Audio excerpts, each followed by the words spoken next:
Bonjour, je m'appelle Manon et cette année j'ai décidé de changer de nom de famille pour pouvoir apposer le nom de famille de ma mère au nom de famille de mon père.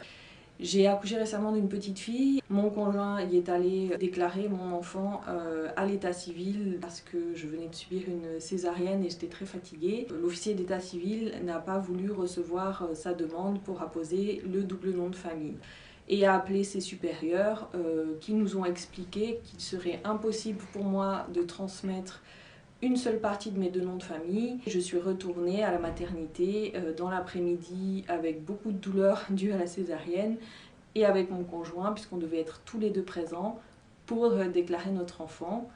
On a expliqué à cette personne qu'on avait vérifié auprès de l'association qui avait porté le changement de loi, qu'on avait également vérifié auprès de plusieurs municipalités dans lesquelles j'étais née et dans lesquelles j'avais fait mon changement de nom, et que toutes ces municipalités nous avaient donné raison. Je ne pouvais transmettre qu'un seul de mes deux noms de famille à mon enfant. Si j'avais écouté l'agent d'état civil, mon enfant aurait porté 3 noms de famille, celui de mon conjoint et les deux miens, ce qui est absolument impossible. Donc je suis retournée avec cette information auprès de cette personne qui a refusé d'entendre ma demande. Je lui ai lu le texte de loi, je lui ai proposé de parler en direct avec le collectif Porte mon nom, je lui ai aussi proposé d'appeler la mairie qui a changé mon nom de famille. Elle n'a rien voulu savoir. Et j'ai été vraiment choquée par le manque d'empathie et le manque de professionnalisme dans un moment où, au sortir de la maternité, il y a tellement de bouleversements et tellement de fatigue aussi. De ce fait, je n'ai pas pu déclarer mon enfant à l'état civil au sortir de la maternité et ils m'ont forcé à retourner en mairie le lendemain avec mon nouveau-né en voiture pour faire l'enregistrement de mon enfant. Il me restait seulement 24 heures pour pouvoir officiellement l'enregistrer.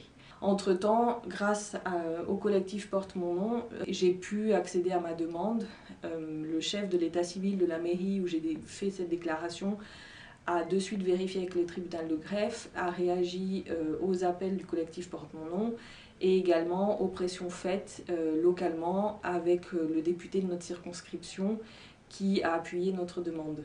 Ce qui m'a choquée, c'est l'effort qu'il a fallu mettre dans cette démarche au sortir de la maternité, dans l'état dans lequel je me trouvais, et aussi devoir se confronter à des agents d'état civil qui ne sont pas assez formés. Le vrai enjeu qui se joue dans cette simplification du changement de nom de famille, c'est un combat pour l'égalité. Cette loi devrait aller plus loin et systématiquement proposer que l'enfant hérite des deux noms de famille de ses deux parents par défaut.